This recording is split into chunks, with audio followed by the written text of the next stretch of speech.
You're listening to a production of the National Media Archive. To learn more or volunteer, go to nationalmediaarchive.com.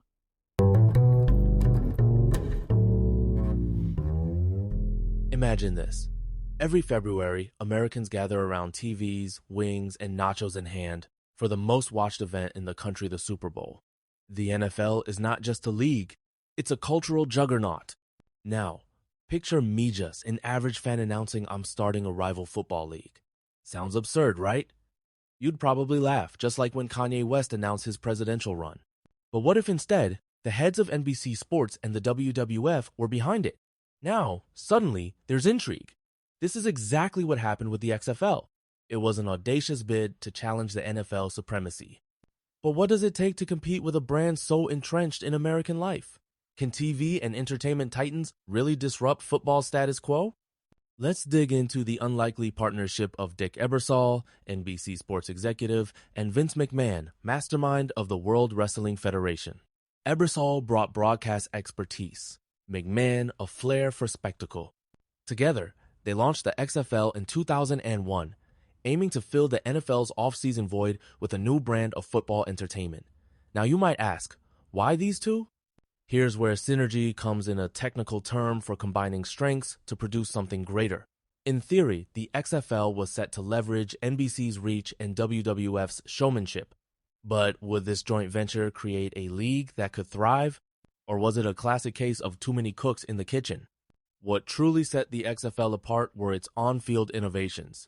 They scrapped the fair catch Rulia safety mechanism, letting returners catch the ball without immediate contact. Instead, XFL returners faced instant tackles, ramping up the risk and the excitement.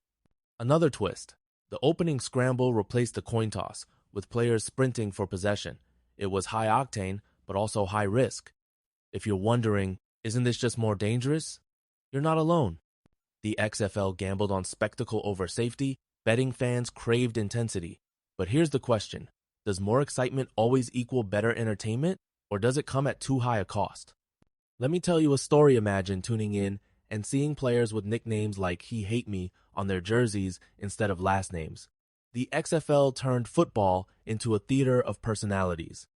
Drawing from the WWF's character-driven model, players wore microphones, field cameras captured raw reactions, and announcers hyped up the drama. This is called branding differentiation, making your product stand out. But here's the conflict. Does focusing on theatrics dilute the quality of the sport itself? If you're an NFL purist, maybe you wince at the spectacle. But for new viewers, it's undeniably entertaining. So where's the balance? Unlike the NFL's fixed salaries, the XFL paid players based on performance. Quarterbacks earned $5-0 a game, others $400-500, with bonuses for wins and playoffs. The championship team split a $1 million prize. This is an example of an incentive-based pay structure, a model that ties earnings to results. The theory?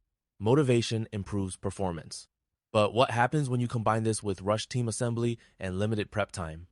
Now you might be thinking, could this create more intense games? Yes. But it also led to uneven play and, frankly, desperation on the field. Did this pay model make for better football or just more chaos? The XFL's marketing blitz was all about being hardcore. Explosions, wrecking balls, and taglines like Extra Fun League. Vince McMahon's strategy was clear.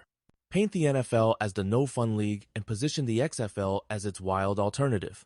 This is what marketers call brand positioning, defining your identity against the competition.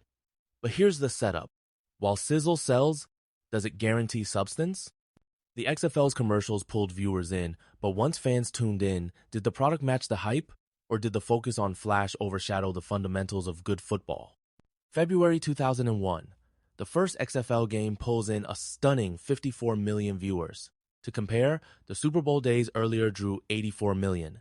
For a brand new league, that's a ratings bonanza, technical term for massive TV audience. But the conflict arrived fast. By week 2, those numbers plummeted. Each subsequent game saw steeper drops until the XFL was setting records for the wrong reason's lowest ratings. Why the nosedive? Was it the novelty wearing off, or did fans quickly sense something lacking?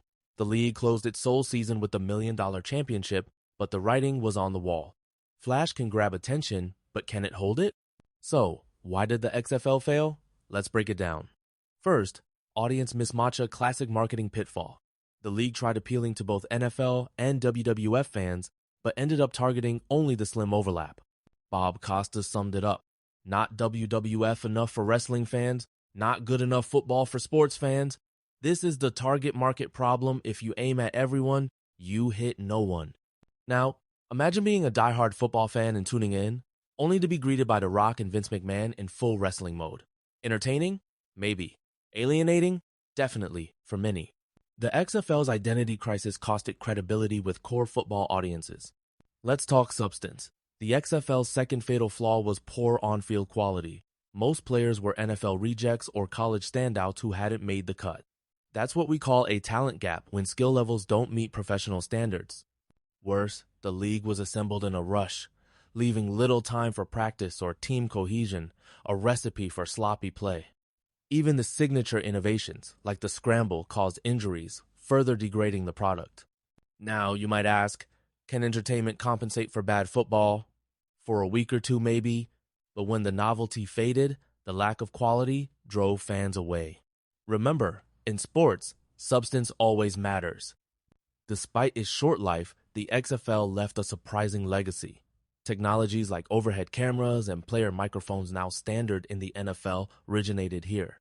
This process of innovation transfer shows how even failed experiments can reshape industries. Fast forward, Vince McMahon announced the XFL's 2020 return, pledging to fix past mistakes, more prep time, less wrestling influence, clearer football identity. Will it work? Time will tell. Here's my challenge to you. What do you remember about the XFL? Were you part of that first 54 million? Or is this all history to you? The XFL story isn't just about football. It's about risk, reinvention, and learning from bold failures.